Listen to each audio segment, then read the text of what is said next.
Welcome back to the deep dive. Valentine's Day is coming up soon. Yeah. And, it got me thinking about romance scams, Oh, interesting. the darker side of romance, so to speak. Yeah. Sadly, it's something that we see more and more of these days. It does seem to be growing, yeah. Definitely. And we actually have a couple of recent articles about it. Okay. The first is from Newsweek. hmm It's called FBI Warns of Sinister Romance Scams. It was written by Naveed Jamali Okay. and it was published on February 10th, 2025. So Yeah. very recently. Yeah. And the second article is from Security magazine. Okay. And this one is called Romance Scams Cost Americans $697.03 last year. Wow. And this one was published February 12th, 2025. Wow. So both very recent articles about this. Yeah, they are. And, they really highlight just how damaging these scams can be, not just financially, but emotionally as well. Absolutely. Yeah, it's not just about losing money, but that feeling of betrayal.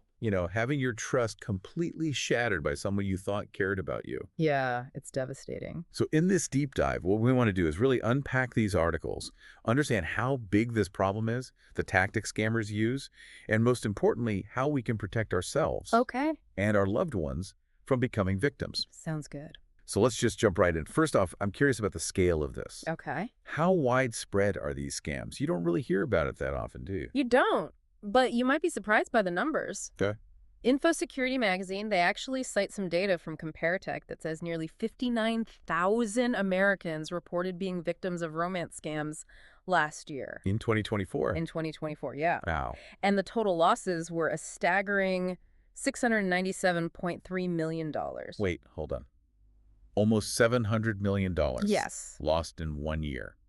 In the U.S. alone. In the U.S. alone, that's right. Wow. And that's just what was reported. Comparetech estimates that only 3.6% of victims actually report these scams. Wow. So the real number could be much, much higher. Oh, exponentially higher. And AARP, Right. they estimate that 4% of Americans have been victims. So that's potentially over 13 million people. Oh my gosh. And if you think about that globally, Yeah. I don't even want to imagine. it's a lot of people. And Comparetech also estimates the cumulative cost of these scams could be over $535 billion. That's just mind-blowing. It really is. And it's fascinating because it's not just petty theft. Right. These scammers are really good at what they do. They use these sophisticated tactics to manipulate their victims, and often they'll do it over really long periods of time. So it's not just a quick send me money kind of scam. No. There's a process involved. Absolutely. So if we look at the typical playbook, the Newsweek article, they detail this out pretty well. It often starts pretty innocently enough on a dating app, Right. social media, or even through email. Right. The scammer, what they'll do is they'll create this fake profile. They use stolen photos, made up details. They craft a really attractive persona. So they're building this whole false identity. Yeah, like a con artist. Yeah. Creating this elaborate backstory, basically. Exactly. And then comes the love bombing. Okay. So that's when they really shower the victim with, affection, compliments, declarations of love very quickly. Right. This is to create a really strong emotional bond, that sense of urgency Right. to move things along. Ah, so they're playing on the victim's desire for connection. Yeah. And then using that to... Exploit them, yeah. Yeah. Newsweek, they also mention a really chilling detail, impersonation. Okay. So scammers now, they'll pretend to be celebrities like Brad Pitt Oh, wow. or military personnel. Right. And this preys on existing feelings of admiration, respect, so Right. it makes it even more believable. Celebrities, wow. I remember actually there was that story about that woman who lost a fortune to a scammer posing as Brad Pitt. Yes, I think she lost something like $850,000. I think that's right. It was widely reported, Yeah. and it shows that even intelligent, successful people, when their emotions are involved, Yeah. they can fall victim to these scams. It can happen to anyone. They can. And as the Security magazine article points out, there's actually a new layer to these scams, which is pretty scary. What's that? They call it the double-barreled approach. Okay. I'm curious. What is that? Well, it's where it goes beyond just the romantic aspect. Right. So once the scammer has really gained the victim's trust and affection, Right. often it's over months or even years, they introduce the second part, Okay. investment fraud. Oh, wow. So they prey on people who are already emotionally invested. Yeah. What kind of investments are we talking about? A lot of times it'll involve cryptocurrency Ah, It's relatively unregulated. It yeah. makes it harder to trace transactions and to get your money back if you've lost it. And also, there's a certain mystique surrounding crypto. They present it as a way to get rich quick, to build this future together. Right. So they're tying it back to that emotional manipulation. Exactly. It's all very clever, but also really sickening. It is. And what's really alarming is that technology is actually playing a much bigger role now, making these scams harder to detect. Okay. You mean beyond using the dating apps and social media? Right. Okay. Info Security magazine highlighted how scammers are actually using AI now, Okay. artificial intelligence, to enhance their schemes. Wow. So think about it. Yeah. AI can create very realistic fake profiles, Yeah. believable messages, and even lifelike images and videos. So we're not even just talking about stolen photos anymore. Right. They're literally creating fake identities from scratch. Yeah, and as AI gets better, these fake identities are getting much more convincing. Right. So it's not even about being gullible anymore. It's almost like technology is blurring the lines Yeah, between real and fake exactly. and making it really hard to know what's going on. It really is. It's a scary time. You almost can't trust anything you see online anymore. So what can we do to protect ourselves? Well, I think awareness is key. Just recognizing the red flags, understanding the tactics, that's the first step. Okay, so let's talk about those red flags then.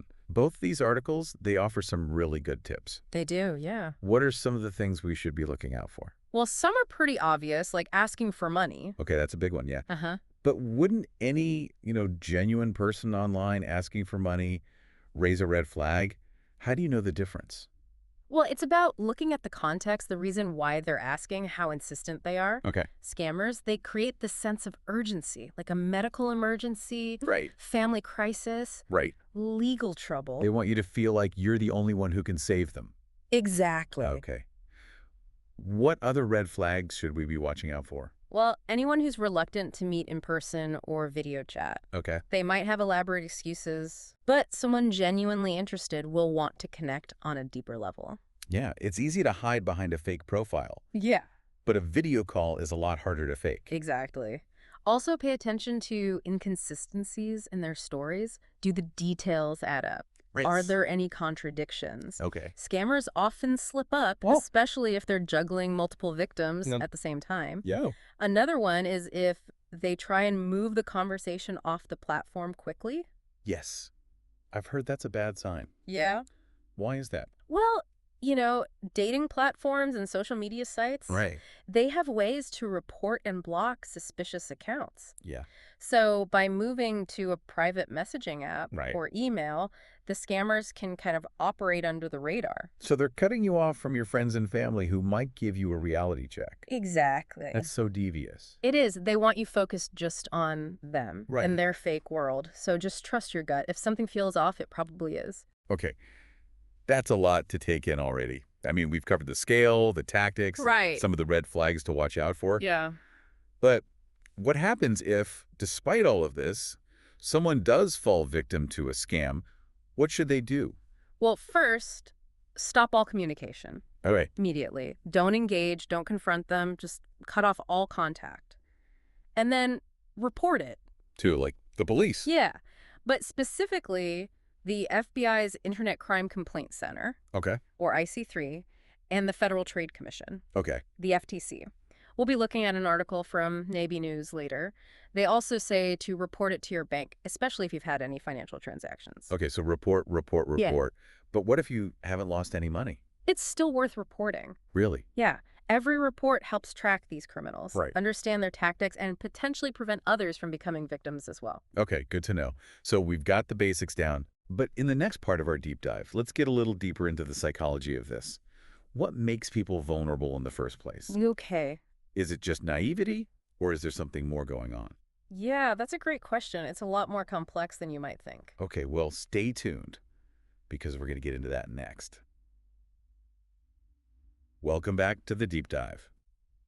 We've just scratched the surface of romance scams, Yeah. and honestly, I'm already feeling a little uneasy. It is pretty disturbing. But before we all just unplug from the internet Mhm. and swear off online dating forever, Right. let's try and understand why people fall victim to these scams in the first place.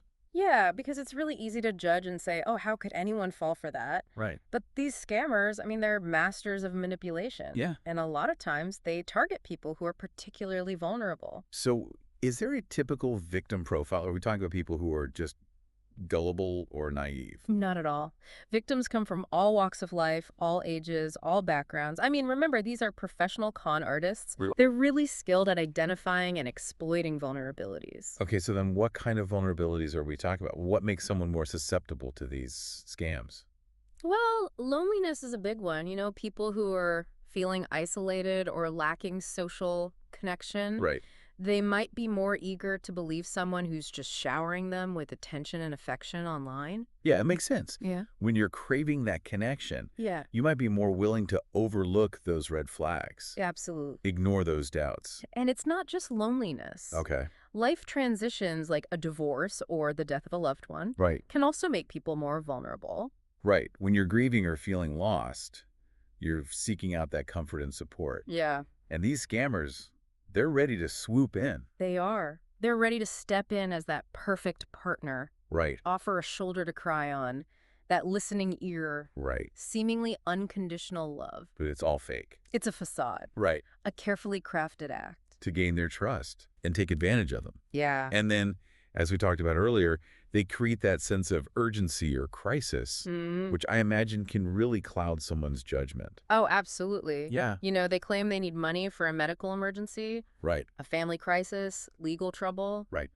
Play on your empathy and compassion. Make you feel like you have to help, Exactly. even if something feels wrong. Yeah, like you're the only one who can help them. It's like they're creating this pressure cooker. They are. Yeah. And let's not forget about that love bombing, Right. that constant stream of compliments, Right. affection. Yeah. Declarations of love. It's intoxicating. It's like an addiction almost. It is. You crave that validation, You do. and you lose the ability to see clearly. Exactly.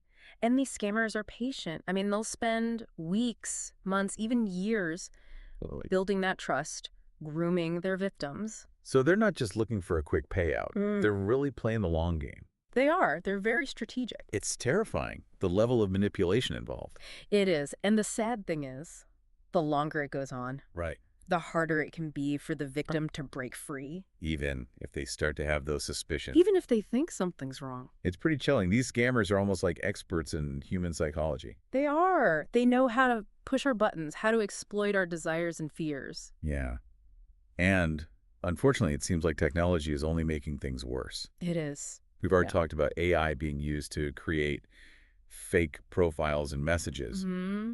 But there are these other disturbing trends emerging as well, Right. like deepfakes. Yeah. That's a term that gets thrown around a lot. It does. But I'm still not entirely sure what a deepfake is. Can you explain it to me? Sure. Imagine a video of like a celebrity professing their love for you. Okay. And now imagine that that video was entirely fabricated Wow. using AI. So you could think you're video chatting with Brad Pitt, You could. but it's actually a computer-generated image. Exactly. And the technology is getting so good that it's really hard to tell the difference. Wow. So we're not just talking about blurry photoshopped images anymore. No.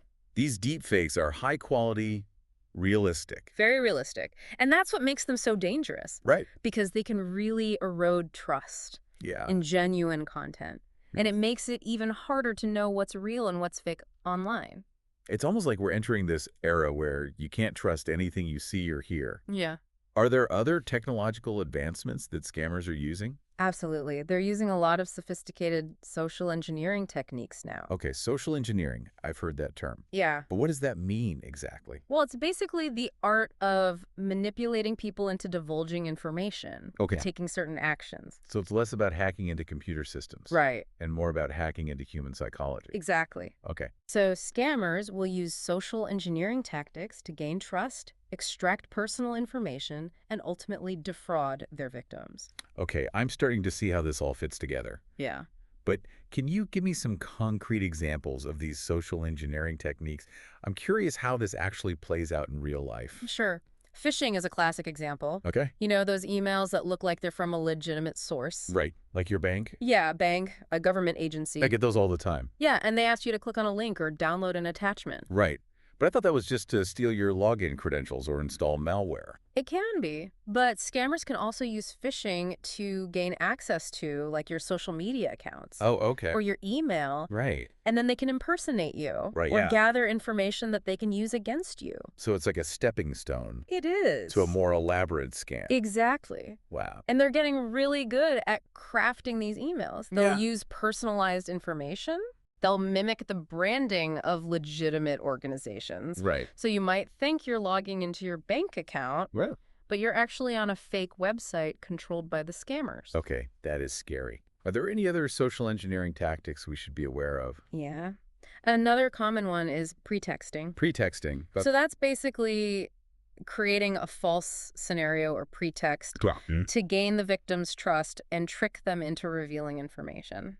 okay, I'm not sure I fully understand. Can you give me an example? Sure.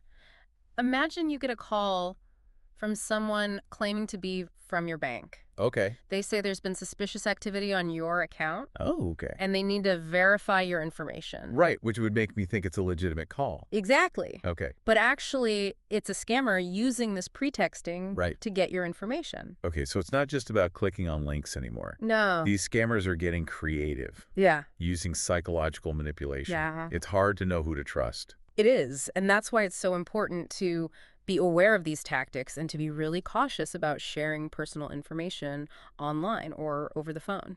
Okay, so we've talked about the psychology behind these scams. We've talked about the role of AI and deepfakes, Mm-hmm.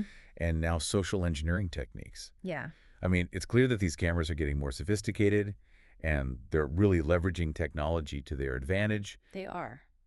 But is there anything we can do to protect ourselves? Is there any hope? Absolutely. There's always hope. Knowledge is power. And the more you understand these scams, the better equipped you'll be to spot them. Okay, that makes sense. Yeah. But what are some practical things people can do Yeah. to avoid becoming victims? Welcome back to the deep dive. We've been exploring this world of romance scams. Yeah. And honestly, it's kind of been a roller coaster of emotions, I know. disbelief, anger at these tactics.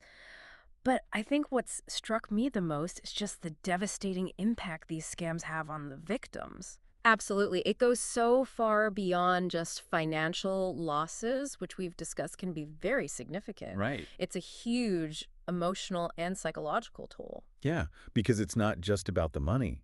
It's about that feeling of betrayal, Yeah. having your trust shattered by someone you thought cared about you. Exactly. And that betrayal can trigger a whole range of really difficult emotions. Like, what kind of feelings are we talking about here? What do victims typically experience? Well, shame's a big one. Okay. Victims blame themselves for falling for it. Right.